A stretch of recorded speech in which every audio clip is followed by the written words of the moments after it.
Hello everyone, welcome to the English grammar and vocabulary. इस video series में हम करते हैं 20 most repetitive one word substitutions. 20 सबसे ज़्यादा एग्जाम में पूछे जाने वाले वन वर्ड सब्स्टिट्यूशंस, जो 500 वन वर्ड सब्स्टिट्यूशंस की सीरीज़ है और हम लगभग इसके एंड पर ही आ चुके हैं। उसके बाद हम शुरू करेंगे इसके क्विज़ को, जिसमें कि फिर से 500 क्वेश्चन होंगे, वही क्वेश्चन जो हम इन वीडियोज़ में कर चुके हैं। तो आइए ज़रा शुरुआत करते हैं। वीडियो शुरू करने से पहले मैं आपको बता दूं, अगर आपको ये वीडियो पसंद आता है तो प्लीज़ इसे लाइक ज़रूर करें, और अगर पसंद नहीं आता है तो आप इसको डिसलाइक ज़रूर करें। डिसलाइक क्यों किया ये कमेंट बॉक्स में ज़रूर लिखें। आइए आज लेते हैं आज का पहला शब्द, worry and anxiety that you show by behaving in a nervous way. Worry या फिर एंजाइटी का मतलब होता है चिंता। तो चिंता की कोई भी चीज़ जो आप नर्वस वे में, मतलब परेशान होकर दिखाते हैं, दैट इज कॉल्ड एजिटेशन कहलाता है। क्या बोलेंगे आप? एजिटेशन।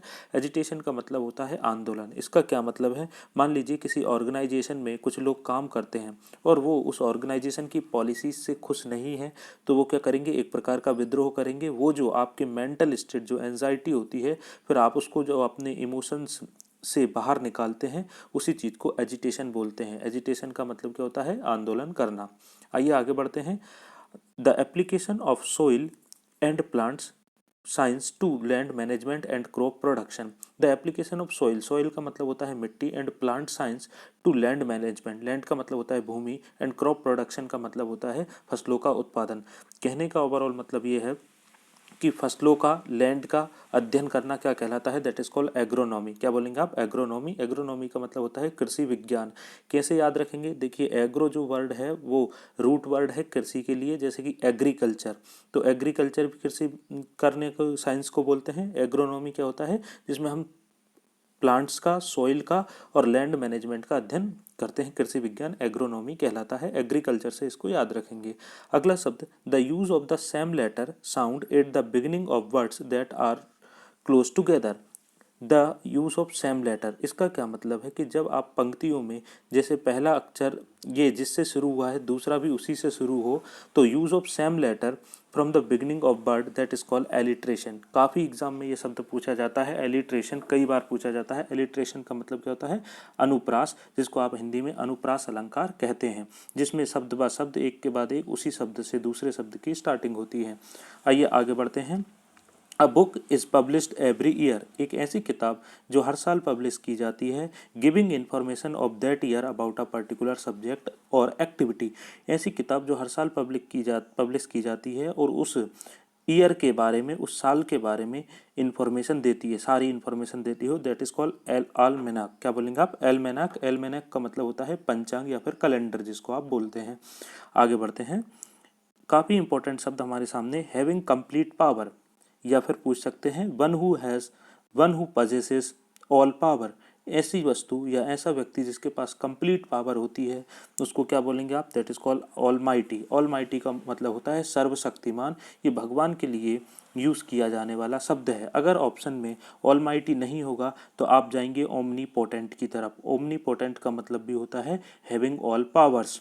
तो ऑल माइटी, सर्वशक्तिमान, ये जो शब्द है आप गाड़ियों के पीछे कई बार लिखा देखेंगे, जैसे कार्स वगैरह होती है, लोग लिखवा लेते हैं ऑल माइटी, मतलब कि सर्वशक्तिमान, जो कि ईश्वर को समर्पित शब्द है। आगे बढ़ते हैं। हैविंग और showing both good and bad feelings, एक ऐसा व्यक्ति जिसके अंदर दोनों फीलिंग्स होती हो, गुड भी और बैड भी, दैट इज कॉल्ड एम्बीवैलेंट। क्या बोलेंगे आप? एम्बीवैलेंट। एम्बीवैलेंट का मतलब क्या होता है? उभय भावी। उभय भावी का मतलब क्या है? जिसमें दोनों क्वालिटीज़ हो। अच्छा, याद कैसे रखेंगे? आपके सामने शब्द है एम्बीवैलेंट, यहाँ पर बी आई वाई, बाई जो है वो दो को दिखा रहा है। हमने इससे और भी शब्द पढ़े हैं, एम्बी डेक्स्ट्रस। एम्बी डेक्स्ट्रस का मतलब क्या होता है? जो दोनों हाथों से लिख सकता है। और एम्बीवैलेंट जिसके अंदर गुड और बैड दोनों फीलिंग्स हो। अगला हमारे सामने, अ कॉर्डियल डिस्पोजिशन। डिस्पोजिशन का मतलब होता है स्वभाव, और कॉर्डियल का मतलब होता है हार्दिक, है ना? हार्दिक जो हृदय से निकला है, कॉर्डियल। तो a cordial disposition that is called amity. क्या बोलेंगे आप? एमिटी। एमिटी का मतलब क्या होता है? मेल जोल या दोस्ती की भावना, भाईचारा, एमिटी कहलाता है। अगर मैं बात करूं एनमिटी की, आपके सामने देखिए ई एन और बाद में वही मिटी लगा दिया मैंने, तो एनमिटी जो है, सॉरी, कि ई एन और ये आपके सामने फिर से मिट्टी, तो एन मिट्टी का मतलब होता है दुश्मनी की भावना, जबकि एमिटी का मतलब होता है दोस्ती की भावना या फिर भाईचारा। आगे बढ़ते हैं। हमारे सामने अगला शब्द है हैविंग नो डेफिनाइट फॉर्म और डिस्टिंक्ट शेप। कोई ऐसी वस्तु जिसका एक फिक्स साइज नहीं है, डेफिनाइट फॉर्म या फिर distinct shape, that is called अनाकार कहलाती है। हिंदी इंग्लिश में उसको बोलेंगे एमोर्फस। एमोर्फस का मतलब क्या होता है, जिसमें कि कोई एक फिक्स साइज ना हो, जैसे पानी का साइज है ना, तो एमोर्फस कहलाएगा। अगला हमारे सामने अ पर्सन, अ कस्टम और an idea that seems old fashioned and does not belong to the present. कोई भी व्यक्ति या फिर रीति रिवाज या कोई भी idea that seems old fashion, जो कि ओल्ड फैशन हो चुका है और प्रेजेंट टाइम में फिट नहीं बैठता है, दैट इज कॉल्ड एनार्कोनिज्म। क्या बोलेंगे आप, एनार्कोनिज्म। एनार्कोनिज्म का मतलब क्या होता है, पुराने समय का। आइए आगे बढ़ते हैं। अगला शब्द जो कि अच्छा है, काफी इंपॉर्टेंट है, the believe that plants object and natural things each having living soul. एक ऐसा बिलीव, ऐसा विश्वास जिसमें हर वस्तु को, दुनिया की हर वस्तु को जीवित माना गया है। लिविंग सोल, सोल का मतलब होता है आत्मा, है ना। एक ऐसा विश्वास होता है ना, सभी लोग मतलब ये मानते हैं कि सभी चीज़ों में ईश्वर है और सभी चीज़ें क्या है, लिविंग है। दैट इज कॉल्ड जीव आत्मा, या फिर आप क्या बोलेंगे, एनिमिज्म। क्या बोलेंगे आप, एनिमिज्म। एनिमिज्म का मतलब क्या होता है, सभी चीज़ों को सजीव मानना। अच्छा, एग्जाम में एक और क्वेश्चन पूछा जाता है इससे कि द ऐसे कैरेक्टर जिनमें कि दैट हैविंग एनिमेशन। तो एनिमेशन का मतलब भी होता है जब नॉन लिविंग थिंग को लिविंग थिंग की तरह आप प्रेजेंट करते हैं, उसको एनिमेशन बोलते हैं। तो एग्जाम में एनिमेशन भी सही होगा आपका एंड एनिमिज्म भी सही होगा, दोनों एक ही शब्द हैं। आगे बढ़ते हैं।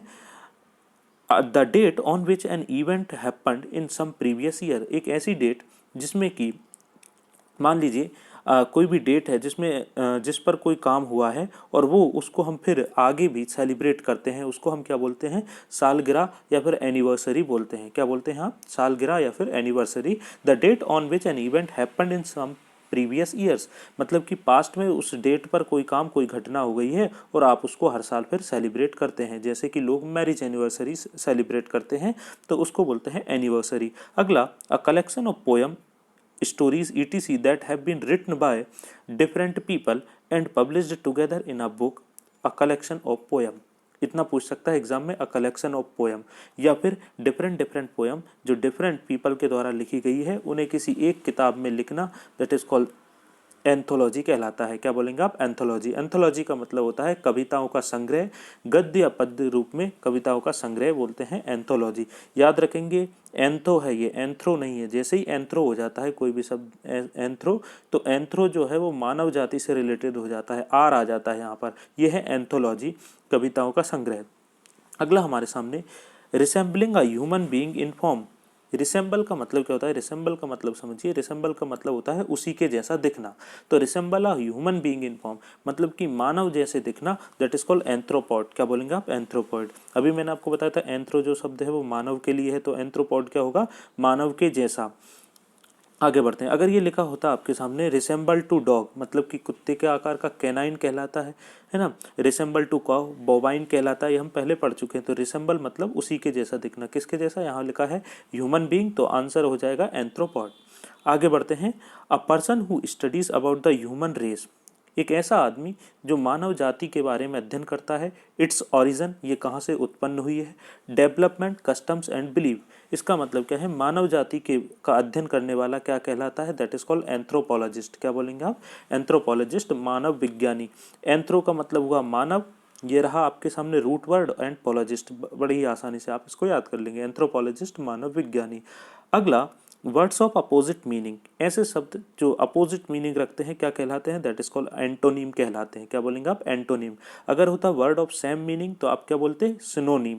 क्या बोलेंगे आप, सिनोनीम। आगे बढ़ते हैं। The state of having rejected your religious belief और योर पॉलिटिकल पार्टी और a cause. The state of having rejected, आपके पॉलिटिकल व्यू को आपने छोड़ दिया, आपके रिलीजियस व्यू को आपने छोड़ दिया, मतलब कि आप जब सभी चीज़ों को त्यागने लगते हैं, दैट इज कॉल्ड एपोस्टेसी। क्या बोलेंगे आप, एपोस्टेसी। एपोस्टेसी का मतलब क्या होता है, सर्वधर्म त्याग। काफ़ी पूछा जाता है एग्जाम में ये शब्द। अभी देखिए इससे 2-3 शब्द बन जाते हैं। एपोस्टेट, एपोस्टेसी वो आपकी प्रोसेस है जिसमें आप सर्वधर्म को त्याग देते हैं, जबकि एपोस्टेट वो खुद इंसान हो जाएगा।